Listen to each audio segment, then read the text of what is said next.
Today we will understand the difference between fixed deposit and certificate of deposit. Both are low risk fixed income deposit product, but they are mainly differ in tenure, minimum amount, flexibility and who usually uses them. Fixed deposit का मतलब होता है कि generally आप एक fixed amount of money for a certain period of time के लिए deposit करते हो और सामने आपको इंटरेस्ट मिलता है. अगर हम सर्टिफिकेट ऑफ डिपॉजिट का मतलब समझने की कोशिश करें तो उसका भी जनरल मीनिंग यही है कि आप सामने अपना पैसा इन्वेस्ट करते हो, डिपॉजिट करते हो और आपको सामने फिक्स्ड इंटरेस्ट मिलता है. पर डिफरेंस ये है कि अगर हम एफडी की बात करें तो short period to several years, 7 days to 10 years तक आप एफडी कर सकते हो. वहीं certificate of deposit short term period के लिए होता है, शॉर्ट पीरियड के लिए होता है, जहाँ पे 7 days to 1 year तक आप सीडी कर सकते हो. एफडी की बात करें तो स्मॉल अमाउंट से भी आप स्टार्ट कर सकते हो लाइक 1000, पर सीडी के लिए आपको ज़्यादा अमाउंट की ज़रूरत पड़ेगी लाइक 1 lakh और मोर.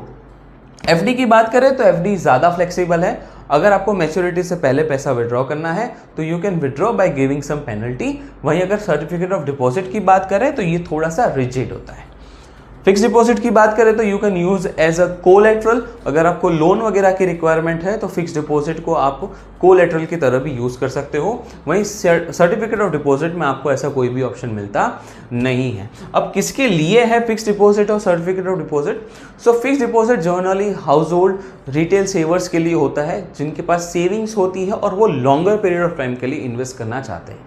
वहीं अगर हम सर्टिफिकेट ऑफ डिपॉजिट की बात करें तो जनरली वो बिजनेसेस, इंस्टीट्यूशंस के लिए होता है या फिर एचएनआईज के लिए होता है, हाई नेटवर्क इंडिविजुअल्स जिनके पास सरप्लस मनी हो, बहुत ज़्यादा पैसा हो और वो लोग शॉर्टर पीरियड ऑफ टाइम के लिए इन्वेस्ट करना चाहते हैं और उन्हें ज़्यादा रिटर्न की रिक्वायरमेंट हो. सो अगर आपके पास आप हाउस होल्ड हो, आपके पास सेविंग्स है, लॉन्गर पीरियड ऑफ टाइम के लिए इन्वेस्ट करना है तो fixed deposit is a very good option for you. और अगर आप बिजनेसेस चलाते हो, आपके पास सरप्लस पैसा है, बहुत सारा पैसा है, शॉर्टर पीरियड ऑफ टाइम के लिए इन्वेस्ट करना है तो certificate of deposit is very good idea for you. और certificate of deposit generally FD से ज़्यादा इंटरेस्ट आपको देता है.